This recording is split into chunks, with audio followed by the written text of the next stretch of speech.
महाभारत से मिलते हैं ये 25 सबक। आपने जान लिए तो जीत जाएंगे जिंदगी की जंग। महाभारत की शिक्षा हर काल में प्रासंगिक रही है। महाभारत की शिक्षा हर काल में प्रासंगिक रही है।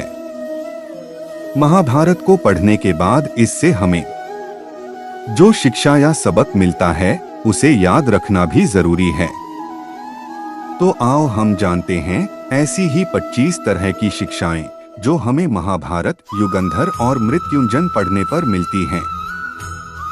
हालांकि यह भी सच है कि आप महाभारत पढ़ेंगे तो हो सकता है कि आपको कुछ अलग शिक्षा या सबक मिले। जीवन हो योजनाओं से भरा। जीवन के किसी भी क्षेत्र में बेहतर रणनीति आपके जीवन को सफल बना सकती है, और यदि कोई योजना या रणनीति नहीं है तो समझो जीवन एक अराजक भविष्य में चला जाएगा जिसके सफल होने की कोई गारंटी नहीं। भगवान श्री कृष्ण के पास पांडवों को बचाने का कोई मास्टर प्लान नहीं होता तो पांडवों की कोई औकात नहीं थी कि वे कौरवों से किसी भी मामले में जीत जाते। संगत और पंगत हो अच्छी, कहते हैं कि जैसी संगत वैसी पंगत और जैसी पंगत वैसा जीवन।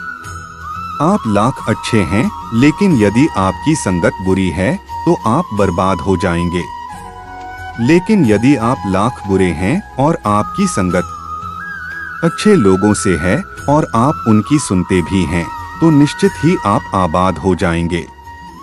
कौरवों के साथ शकुनी जैसे लोग थे जो पांडवों के साथ कृष्ण शकुनी मामा जैसी आपने संगत पाल रखी है तो आपका दिमाग चलना बंद ही समझो।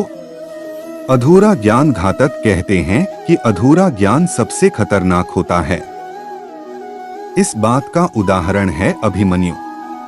अभिमन्यु बहुत ही वीर और बहादुर योद्धा था, लेकिन उसकी मृत्यु जिस परिस्थिति में हुई उसके बारे में सभी जानते हैं। मुसीबत के समय यह अधूरा ज्ञान किसी भी काम का नहीं रहता है। आप अपने ज्ञान में पारंगत बने। किसी एक विषय में तो दक्षता हासिल होना ही चाहिए। दोस्त और दुश्मन की पहचान करना सीखें। महाभारत में ऐसे कई मित्र थे जिन्होंने अपनी ही सेना के साथ विश्वासघात किया।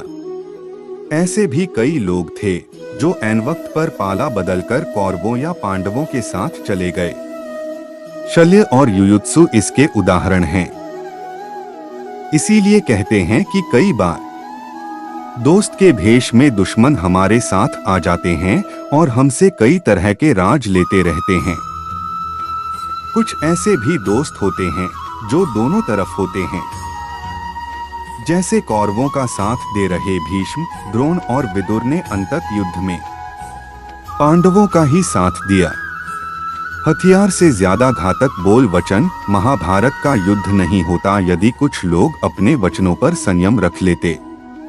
जैसे द्रौपदी यदि दुर्योधन को अंधे का पुत्र भी अंधा नहीं कहती तो महाभारत नहीं होती।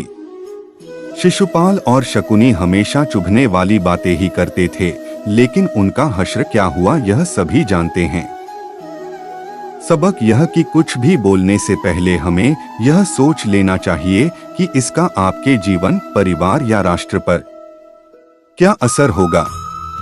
जुएसट्टे से दूर रहो। शकुनी ने पांडवों को फंसाने के लिए जुए का आयोजन किया था, जिसके चलते पांडवों ने अपना सब कुछ दांव पर लगा दिया था। अंत में उन्होंने द्रौपदी को भी दांव पर लगा दिया था। यह बात सभी जानते हैं कि फिर क्या हुआ। जुए, सट्टे, षड्यंत्र से हमेशा दूर रहो। ये चीजें मनुष्य का जीवन अंधकारमय बना देती हैं। सदा सत्य के साथ रहो। कौरवों की सेना पांडवों की सेना से कहीं ज्यादा शक्तिशाली थी। एक से एक योद्धा और ज्ञानीजन कौरवों का साथ दे रहे थे। पांडवों की सेना में ऐसे वीर योद्धा नहीं थे। कहते हैं कि विजय उसकी नहीं होती जहां लोग ज्यादा हैं, ज्यादा धनवान हैं या बड़े पदाधिकारी हैं। विजय हमेशा उसकी होती है जहां ईश्वर है, और ईश्वर हमेशा वही है जहां सत्य है। इसलिए सत्य का साथ कभी न छोड़ें। अंतत सत्य की ही जीत होती है। सत्य के लिए जो करना पड़े करो।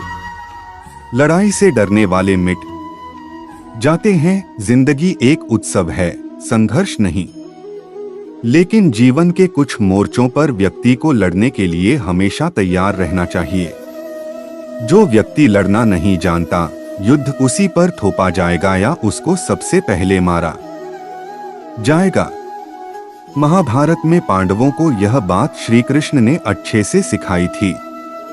पांडव अपने बंधु बांधवों से लड़ना नहीं चाहते थे, लेकिन श्री कृष्ण ने समझाया कि जब किसी मसले का हल शांतिपूर्ण तरीके से नहीं होता, तो फिर युद्ध ही एकमात्र विकल्प बच जाता है। कायर लोग युद्ध से पीछे हटते हैं। युद्ध भूमि पर पहुंचने के बाद भी अर्जुन युद्ध नहीं करना चाहता था।